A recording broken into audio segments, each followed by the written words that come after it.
All right, today we're going to dive into something really fascinating, a world where every single word is treasured, every letter is seen as sacred, and every phrase is like a key, unlocking some pretty profound truths.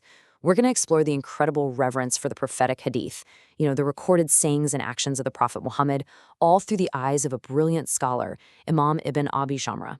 So let's get into it. So right off the bat, Imam Ibn Abi Jamra doesn't start with some dry academic analysis.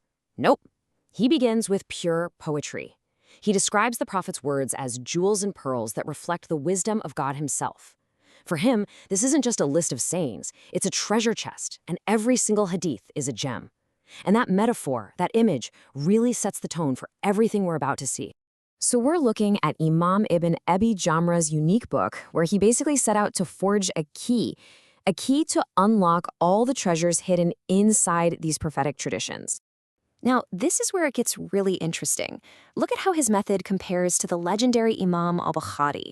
See, al-Bukhari might take one single hadith and repeat it in lots of different chapters to make different legal points. In his work, the hadith kind of serves the chapter's theme. But Ibn Abi Jamra, he flips that completely on its head. For him, each hadith gets to be its own chapter. The chapter exists only to serve the hadith, not the other way around. So what's the big deal?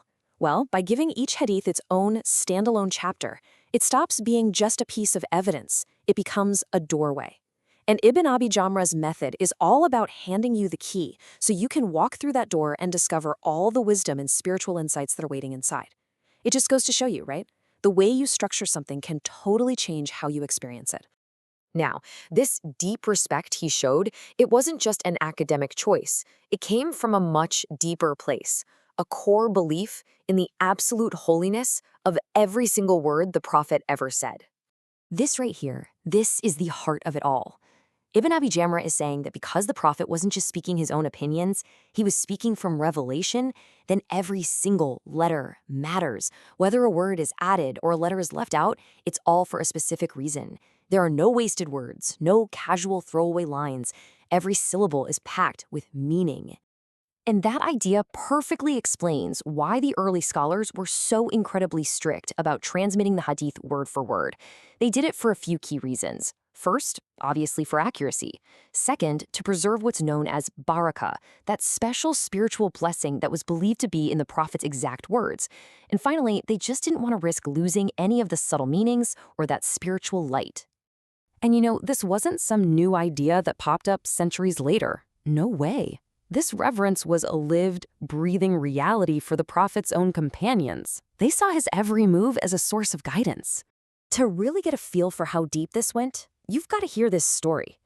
So the companion, Abdullah ibn Omar, is on the Hajj pilgrimage, and people see him turn his camel in a specific spot on the road. But there's nothing there. No obstacle, no turn, it makes no sense. So they ask him, "Why did you just do that?" His answer is just astounding. He says, "I don't know." He didn't have a reason. He didn't need one. His only explanation was that he once saw the Prophet Muhammad do the exact same thing in that exact same spot, so he did it too. It's this act of pure, unconditional imitation, born from a love so deep that understanding why didn't even matter. And that story just perfectly captures the whole mindset. For the companions, every word the Prophet said, every little move he made, it was all seen as a source of blessings, a guiding light. Following his example, his sunnah, was for them the clearest path to God. So this incredible legacy of respect, it didn't just fade away with that first generation.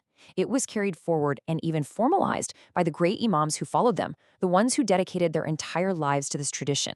Get this story about Imam Malik, one of the greatest scholars ever. The caliph, we're talking the most powerful man in the world at the time, comes to his house to ask him something. But Imam Malik makes him wait. When he finally comes out, he explains, "I'm sorry, but I couldn't bear to speak about the messenger of God without first being in a state of ritual purity. He literally had to go perform ablution first." That's the level of respect we're talking about. And that wasn't a one-time thing for a special guest. Nope, it became his discipline. Anytime he was going to teach hadith, he had this whole ritual. He'd perform ablution, put on perform, wear his absolute best clothes, and even burn incense. He created this whole atmosphere of dignity and awe, not for himself, but for the sacred words he was about to share. And it's because of this combination of deep, deep knowledge and this almost unbelievable level of reverence, that Imam Malik earned this unique title, Commander of the Faithful in Hadith.